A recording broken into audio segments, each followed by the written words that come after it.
այս տարվա սեպտեմբերի 1-ի ուրեմն դրությամբ։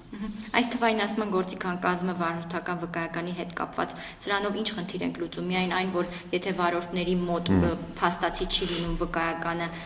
բարեկային ծառայողը չի տուգանի, թե այլ ասենք համակարգային կամ չգիտեմ դրա այլ խնդիրների։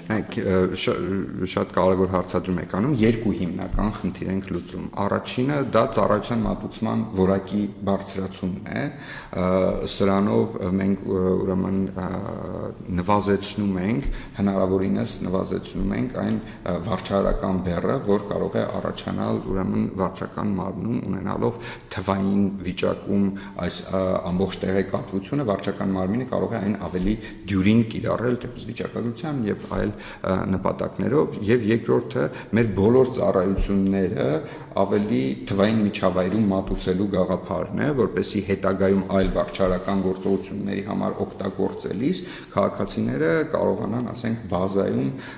ուրեմն ունենալ իրենց այդ վկայականները եւ սրանք ուրեմն հենք են նաեւ արդեն, որպեսզի մենք կարողանանք տրանսպորտային միջոցների հետ կապված գործարքները եւս իրականացնել on-line միջավայրում,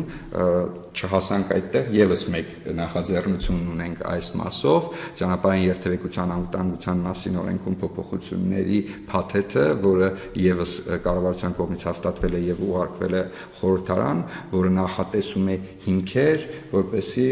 ուրեմն մենք կարողանանք ծառայությունը մատուցել on-line միջավայրում, այն է հաշվառման ծառայությունները, տրանսպորտային միջոցի հաշվառման ծառայությունները մատուցենք on-line միջավայրում եւ տրանսպորտային միջոցի առուվաճառքը եւս իրականացվի on-line միջավայրում, դրա համար արդեն կառավարության համապատասխան որոշում կար, որը եւս ընդունվել է։ Այս ամեն ինչը մի կոմպլեքս է, օրենսդրական փոփոխությունների կոմպլեքս, ենթաօրենսդրական փոփոխությունների կոմպլեքս, ինչպես նաեւ թվային ենթահամակարգերի ձևավորման կոմպլեքս։ Բոլորը անհրաժեշտ է ունենանք, որպեսզի մենք կարողանանք մեքենայի հաշվառումը, տրանսպորտային միջոցի գրանցումը, հաշվառումը, առուվաճառքը, այս երեք հիմնական գործողությունները, ինչպես նաև գրավի եւ լիզինգի հետ կապված հարաբերությունները մարդիկ կարողանան իրացնել թվային միջավայրում, բացի այդ նախատեսում ենք նաև քաղաքացիների ծառայության մատուցման որակի տեսանկյունից եւս մի կարևոր այսպես լիազորող նորմ, մի դրույթ, որ եթե անձը ցանկանում է, նրան կարող է ուրեմն պետհամարանիշը, ինչպես նաև հաշվառման վկայագիրը առաքվել։ Այս դրույթը եւս ուրեմն նախատեսվել է օրենսդրական փոփոխություններով փոստային ճանապարհով առաքումների համար եւ եւս մի դյուրացում, կարծում եմ դա ծառայությունների մատուցման որակի վրա էականորեն կանդրադառնա, մենք հնարավորություն ենք ստեղծում հավելյալ վճարի դիմաց, ուրեմն առավել կարճ ժամկետում վարչական վկայական ստանալու համար քննությունների մասնակցության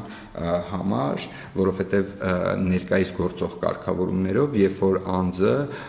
ուրեմն անհաջողությամբ է հանձնում կամ չի հանձնում վարչական վկայական ստանալու համար քննությունները, լինի տեսական թե գործնական, երբ որ առաջի անգամ ուրեմն չի կարողանում հաղթահարել այդ բարիերը,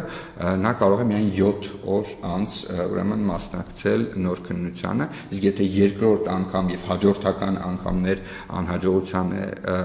անհաջողության է հանդիպում այս քննությունը հանձնելիս, միայն 30 օր անց կկարողանա մասնակցել քննությանը, մենք հավելյալ վճարի դիմաց հնարավորություն ենք ստեղծում, որ անձը կարողանա առավել շուտ ժամկետում հանձնել այդ քննությունները, եթե առաջի անգամի մասին ենք խոսում 1 օր անց եւ 3 օր անց, եթե խոսում ենք երկրորդ եւ հաջորդական անգամների մասին, ապա ուրեմն